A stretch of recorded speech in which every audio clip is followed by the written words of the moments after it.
ಲೋಕಸಭೆ ಚುನಾವಣೆ ಇನ್ನೇನು ಕೆಲವೇ ದಿನಗಳಲ್ಲಿ ಎದುರಾಗ್ತಾ ಇದೆ. ಕಾಂಗ್ರೆಸ್ ಇದಕ್ಕಾಗಿ ಭರ್ಜರಿ ತಯಾರಿ ನಡೆಸಿದೆ.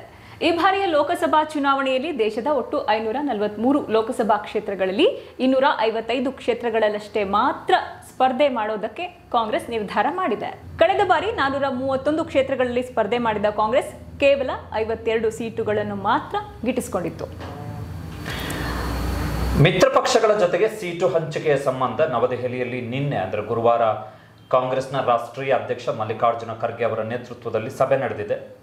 ಸಭೆ 2 ಪ್ರಮುಖ ಸಭೆಗಳು ನಡೆದಿರುವಂಥದ್ದು. ಒಂದು, ಇಂಡಿಯಾ ಬ್ಲಾಕ್ನ ಮಿತ್ರ ಪಕ್ಷಗಳ ಜೊತೆಗೆ ಸೀಟು ಹಂಚಿಕೆಯ ಸಂಬಂಧ ಅಧ್ಯಯನ ನಡೆಸಲಿಕ್ಕೆ ಕಾಂಗ್ರೆಸ್ ನೇಮಿಸಿದಂತಹ ಕಾಂಗ್ರೆಸ್ ನಾಯಕರ 5 ಸಮಿತಿಯ ಜೊತೆಗೆ ರಾಹುಲ್ ಗಾಂಧಿ ಮತ್ತು ಎಐಸಿಸಿ ಪ್ರಧಾನ ಕಾರ್ಯದರ್ಶಿ ಕೆ.ಸಿ. ವೇಣುಗೋಪಾಲ್ ಸಮಾಲೋಚನೆಯನ್ನು ನಡೆಸಿದ್ರು. ಆ ಸಮಿತಿ ತಾವು ನಡೆಸಿದಂತಹ ಸಮಾಲೋಚನಾ ವರದಿಯನ್ನು ಖರ್ಗೆ ಅವರಿಗೆ ಸಲ್ಲಿಕೆ ಮಾಡಿತು.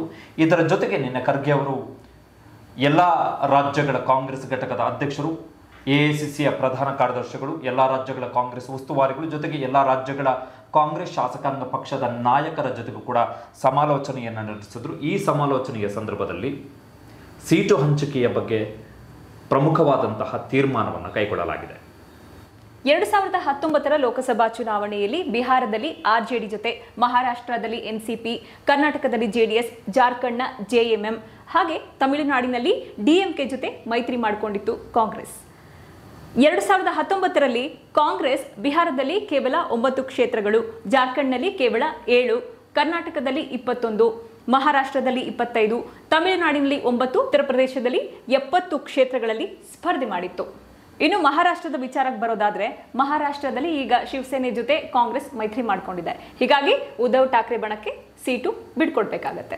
ಹಾಗೇನೆ ಪಂಜಾಬ್ ಮತ್ತೆ ದೆಹಲಿಯಲ್ಲಿ ಆಮ್ ಆದ್ಮಿ ಜೊತೆ ಟೈಅಪ್ ಮಾಡ್ಕೊಂಡಿರೋದಕ್ಕೆ, ಮೈತ್ರಿ ಮಾಡ್ಕೊಂಡಿರೋದಕ್ಕೆ ಕಾಂಗ್ರೆಸ್ನ ರಾಜ್ಯ ಘಟಕಗಳಿಂದಲೇ ವಿರೋಧ ವ್ಯಕ್ತವಾಗ್ತಾ ಇದೆ. ಇನ್ನು ಪಶ್ಚಿಮ ಬಂಗಾಳದ 42 ಲೋಕಸಭಾ ಕ್ಷೇತ್ರಗಳಲ್ಲಿ ಕೇವಲ 2 ಸೀಟುಗಳನ್ನು ನಿಮಗೆ ಬಿಟ್ಟು ಕೊಡ್ತೀವಿ ಅಂತ ಟಿಎಂಸಿ ಹೇಳಿಕೆ ಕೊಡೋ ಮೂಲಕ ಕಾಂಗ್ರೆಸ್ ಅನ್ನ ಕೆರಳಿಸಿದೆ. ಉತ್ತರ ಪ್ರದೇಶದ ಒಟ್ಟು 80 ಕ್ಷೇತ್ರಗಳಲ್ಲಿ 65 ಕ್ಷೇತ್ರಗಳಲ್ಲಿ ತಾವೇ ಸ್ಪರ್ಧೆ ಮಾಡ್ತೀವಿ ಅಂತ ಸಮಾಜವಾದಿ ಪಕ್ಷದ ಅಖಿಲೇಶ್ ಯಾದವ್ ಹೇಳ್ಕೊಂಡಿದ್ದಾರೆ. ಹೀಗಾಗಿ ಕಾಂಗ್ರೆಸ್ ಮತ್ತು ಆರ್ಎಲ್ಡಿಗೆ ಕೇವಲ 15 ಸೀಟು ಬಿಟ್ಕೊಡ್ತೀವಿ ಅಂತ ಕಾಂಗ್ರೆಸ್ಗೆ ಸ್ಪಷ್ಟವಾಗಿ ಹೇಳಿದ್ದಾರೆ ಅಖಿಲೇಶ್ ಯಾದವ್. ಕಾಂಗ್ರೆಸ್ನ ಈ ಮಹಾತ್ಯಾಗಕ್ಕೆ 255 ಸೀಟುಗಳಲ್ಲಿ ಮಾತ್ರ ನಾವು ಸ್ಪರ್ಧೆ ಮಾಡ್ತೀವಿ. 2019ಕ್ಕೆ ಹೋಲಿಸಿದ್ರೆ 160ಕ್ಕೂ ಅಧಿಕ ಕ್ಷೇತ್ರಗಳನ್ನು ಮಿತ್ರ ಪಕ್ಷಗಳಿಗೆ ಬಿಟ್ಟುಕೊಡಲಿಕ್ಕೆ ಯಾಕೆ ಕಾಂಗ್ರೆಸ್ ತೀರ್ಮಾನವನ್ನು ಮಾಡಿಕೊಂಡಿದೆ ಅಂತ ಹೇಳಿದ್ರೆ, ವೆರಿ ಇಂಪಾರ್ಟೆಂಟ್ ಒಂದು ಪಂಚರಾಜ್ಯಗಳ ಫಲಿತಾಂಶ. ಪಂಚರಾಜ್ಯಗಳಲ್ಲಿ ಕೇವಲ ತೆಲಂಗಾಣದಲ್ಲಿ ಮಾತ್ರ ಕಾಂಗ್ರೆಸ್ ಗೆದ್ದಿದ್ದು. ಒಂದು ವೇಳೆ ಪಂಚರಾಜ್ಯಗಳಲ್ಲಿ 2ಕ್ಕಿಂತ ಹೆಚ್ಚು ರಾಜ್ಯಗಳಲ್ಲಿ ಕಾಂಗ್ರೆಸ್ ಗೆದ್ದಿದ್ರೆ ಬಹುಶಃ ಕಾಂಗ್ರೆಸ್ಸು ಟರ್ಮ್ ಸೆಟ್ ಮಾಡೋದು ಅಂತ ಹೇಳ್ತೀವಲ್ಲ, ಅಂದರೆ 2 ಡೀಲ್ ಆಗುವಂತಹ ಸಂದರ್ಭದಲ್ಲಿ ನಾನು ಹೇಳಿದ್ದೆ ಫೈನಲ್ ಆಗಬೇಕು ಇರುವಂಥ ಇಂಪ್ರೆಸಿವ್ ಕ್ರಿಯೇಟ್ ಮಾಡಲಿಕ್ಕೆ ಕಾಂಗ್ರೆಸ್ ಮುಂದಾಗ್ತಿತ್ತು. ಬಟ್ ಅಂತಹ ಅವಕಾಶ ಕಾಂಗ್ರೆಸ್ ಸಿಗಲಿಲ್ಲ. ಕಾಂಗ್ರೆಸ್ ತೆಲಂಗಾಣದಲ್ಲಿ ಮಾತ್ರ ಗೆಲ್ತು. ಉತ್ತರ ಭಾರತದ ಮತ್ತು ಹಿಂದಿ ಭಾಷಿಕ ರಾಜ್ಯಗಳಲ್ಲಿ ಕಾಂಗ್ರೆಸ್ಗೆ ಹಿನ್ನಡೆ ಆಗ್ತಿರೋದ್ರಿಂದ ಕಾಂಗ್ರೆಸ್ ಈ ಟರ್ಮನ್ನು ಒಪ್ಕೊಳ್ಬೇಕಾಗತ್ತೆ. Point number 1. ಎರಡನೆಯದಾಗಿ ವೆರಿ ಇಂಪಾರ್ಟೆಂಟ್, ಇಂಡಿಯಾ ಬ್ಲಾಕ್ನ ವೆರಿ ಮತ್ತೆ ಸೋಲ್ ಪರ್ಪಸ್ ರಾಜಕೀಯವಾಗಿ ಏನು ಅಂತ ಹೇಳಿದ್ರೆ 2024 ಅಂದರೆ ಈ ಬಾರಿಯ ಲೋಕಸಭಾ ಚುನಾವಣೆಯಲ್ಲಿ ಬಿಜೆಪಿಯನ್ನು ಸೋಲಿಸಬೇಕು, ನರೇಂದ್ರ ಮೋದಿ ಅವರನ್ನು ಅಧಿಕಾರದಿಂದ ಕೆಳಗಿಳಿಸಬೇಕು ಅಂತ ಸೋಲ್ ಪರ್ಪಸ್, ರಾಜಕೀಯ ಉದ್ದೇಶ, ರಾಜಕೀಯ ಕಾರಣ. ಬಿಜೆಪಿದು ಅದೇ. ಬಿಜೆಪಿಯ ಉದ್ದೇಶ ಏನು?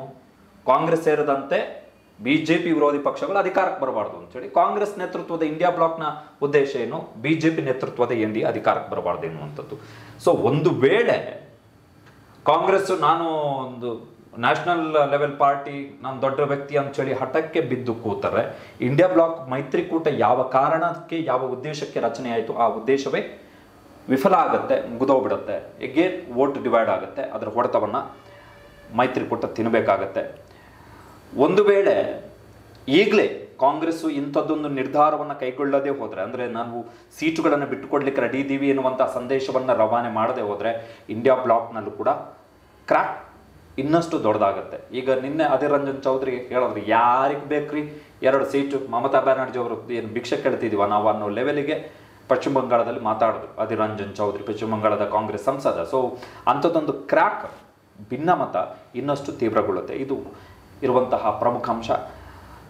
ಮೋದಿ ನೇತೃತ್ವದ ಬಿಜೆಪಿಯನ್ನು ಸೋಲಿಸುವಂಥದ್ದೇ ಇರುವಂತಹ ಏಕೈಕ ಉದ್ದೇಶ. Again it is a political union.